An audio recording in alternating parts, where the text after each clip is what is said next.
श्री स्वामी समर्थ. नमस्कार मित्रांनो, आपल्याला विनंती आहे, चॅनलला सबस्क्राईब केलं नसेल तर चॅनलला सबस्क्राईब करा, लाईक करा, शेअर करायला विसरू नका. स्वामी नक्की आपल्यावरती कृपा करतील. आपल्या दैनंदिन जीवनात अनेक गोष्टीबद्दल विविध समज गैरसमज ऐकायला मिळतात. त्यापैकी एक समज असा आहे की अंघोळ करताना लघवी आली तर काहीतरी शुभ किंवा अशुभ घडते. पण या गोष्टीकडे आपण विवेकाने पाहणे आवश्यक आहे. धर्मात स्नानाला अत्यंत महत्त्व दिले आहे. स्नान म्हणजे केवळ शरीर स्वच्छ करणे नाही, तर मन आणि आचरणाची शुद्धीही होय. स्नानानंतर देवपूजा, जप, ध्यान यांची परंपरा आहे. अंघोळ करताना लघवी होणे ही अनेक वेळा शरीराची नैसर्गिक प्रतिक्रिया असते. त्यामुळे ती झाली म्हणून भविष्यात अमुकच घटना घडेल असे निश्चितपणे सांगणारा प्रामाणिक धार्मिक आधार उपलब्ध नाही. तथापि धर्मशास्त्रात शुचिर्भूत राहण्यावर भर दिला आहे.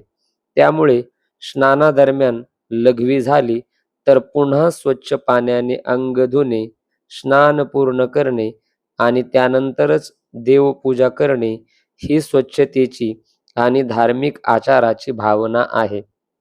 आपल्या संतांनीही बाह्य शुद्धी इतकीच अंतकरणाची शुद्धी महत्वाची मानली आहे.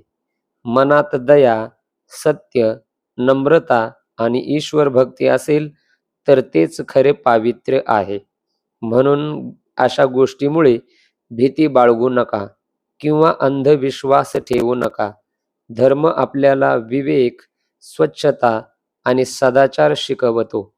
आपल्या पूर्वजांनी स्नानाला केवळ शरीर स्वच्छ करण्याचे साधन मानले नाही. स्नान म्हणजे शारीरिक, मानसिक आणि आध्यात्मिक शुद्धीची सुरुवात. म्हणूनच सकाळी स्नान करून देवपूजा करण्याची परंपरा निर्माण झाली. अनेक घरामध्ये असे सांगितले जाते की स्नानाच्या वेळी अनावश्यक बोलू नये, राग करू नये किंवा अशुद्ध कृत्य टाळावे. या मागचा उद्देश मन एकाग्र ठेवणे आणि शुचितेचे पालन करणे हा आहे. अंघोळ करताना लघवी झाली तर त्याबद्दल घाबरण्याचे कारण नाही. ती शरीराची नैसर्गिक प्रक्रिया असू शकते.